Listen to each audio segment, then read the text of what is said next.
श्रोता प्रेमियों, मैं राम सागर शास्त्री आप लोगों के समक्ष रखने जा रहा हूं एक प्रसंग, नागमती का विरह। देखिए, नागमती चित्तौड़ के राजा रत्नसेन की रानी थी। उसके घर में हीरामन नाम का एक तोता था जो मानवी भाषा में बातचीत करता था।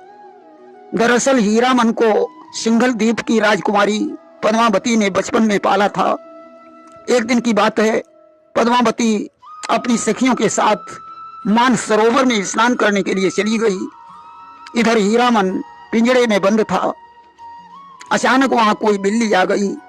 बिल्ली ने तोते पर आक्रमण कर दिया। दैव योग से तोता बिल्ली के हाथों से बच गया। वह जंगल में पहुंचा जहां से एक शिकारी हीरामन को पकड़ ले गया और उसने उसे बाजार में ले जाकर बेच दिया। इन के इन प्रकार से वह तोता रत्नसेन के पास पहुंच गया। हीरामन के द्वारा राजा रत्नसेन ने जब पद्मावती के रूप की प्रशंसा सुनी तो वे उसे प्राप्त करने की योजना बनाने लगे। रानी नागमती ने अपने स्वामी को बहुत समझाया, परंतु वे नहीं माने। तोते के बताए हुए रास्ते से वे सिंघल द्वीप पहुंचे और उन्होंने पद्मावती के साथ अपना विवाह कर लिया और सिंघल द्वीप में ही ठहर गए। इधर नागमती चित्तौड़ का रास्ता देखती है कि मेरे स्वामी आज तक सिंघल द्वीप से नहीं लौटे।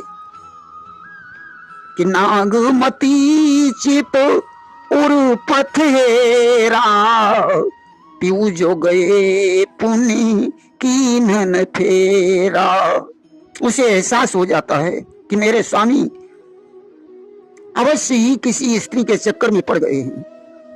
और वह कहती है कि असली शत्रु तो हीरामन तोता बन गया जो हमारे स्वामी को ले गया है।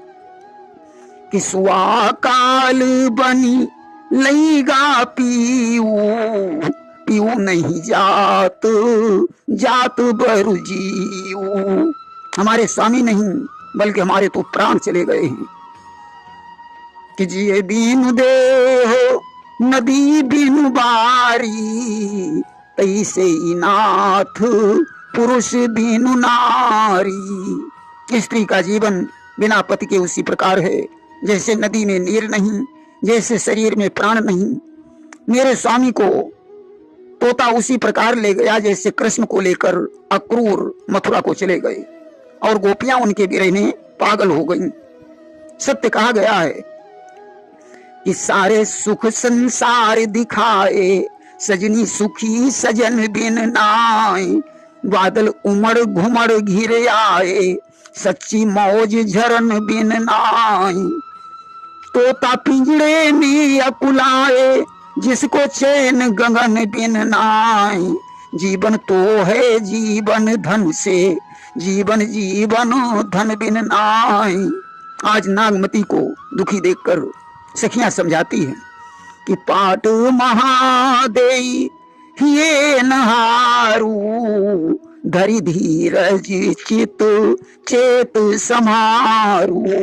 हे महारानी जी, धीरज रखो। संयोग और वियोग ये विधाता की मर्जी पर निर्भर है। अगर आज वियोग है तो कल संयोग अवश्य होगा। कि मिले ही जो बिछुरे साजन, अंकम भेंट गान तो तपनी मृग सिराजे सहे, ते अद्रा पलुहन। तो जिस तरीके से मृगशिरा की गर्मी को जो सहन करते हैं वही आद्रा नक्षत्र में हरे भरे हो जाते हैं, उसी प्रकार तुम्हारे इस विरह का भी अंत अवश्य होगा।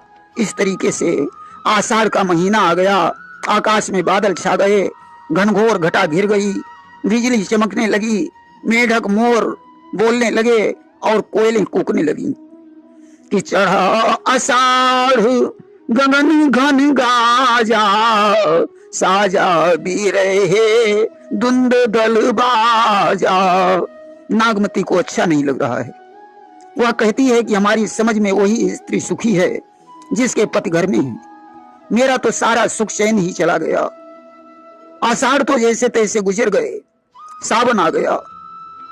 कि सावन बरस में अति पानी, भरनी परी हो बिरहे झुरानी। सावन में घनघोर वर्षा होने लगी, नदी नाले भर गए। सखियां अपने प्रियतम के साथ हिंडोला झूल रही हैं। नागमती विरह में डूबी हुई आंसू बहा रही है।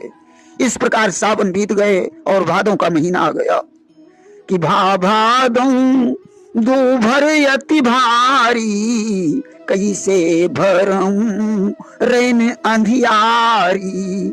नागमती से भादों की अंधेरी रात कांटे से नहीं कट रही है।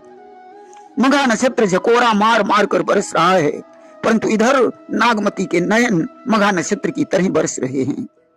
धीरे धीरे भादों बीत गए, कुंवार का महीना आ गया कि लाग कुंवार मीर जग घटा, अब हूँ आओ कंत तन लटा। नागमती कहती है, हे स्वामी, अब तो वर्षा ऋतु समाप्त होने को है, अब तो आ जाओ। देखो तुम्हारे विरह में मेरा शरीर कितना कमजोर हो गया है। धीरे धीरे कुंवार का महीना भी चला गया, कार्तिक आ गया। ये कार्तिक शरद चंद उजियारी, जग शीतल हो बिरह जारी।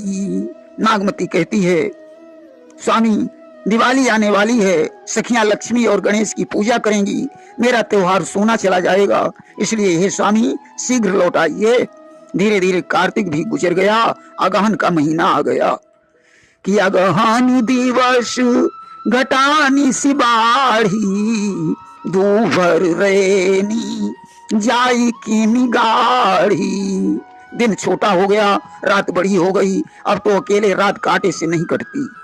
नागमती भौरों और कागों से संदेश भेजती है कि मेरे स्वामी से मेरा संदेश कह देना, जिससे स्वामी शीघ्र घर आ जाएं। जैसे तैसे अगहन भी गुजर गए, पूस का महीना आ गया कि पूस जाड़ थर थर तन कापा, सूरज जाई लंका दिशि चापा। पूस में जाड़े से शरीर कांप रहा है। भगवान सूर्य दक्षिणायन में चले गए, नागमती से पूस की रात काटे नहीं कट रही है। सज्जनों, इस प्रकार माघ का महीना आ गया, पाला पड़ने लगा कि लागे माघ परई अब पाला, बिरह काल भयऊ जड़ काला। रजाई ओढ़ने पर भी जाड़ा लग रहा है। नागमती को रोते धोते रातें कट रही हैं।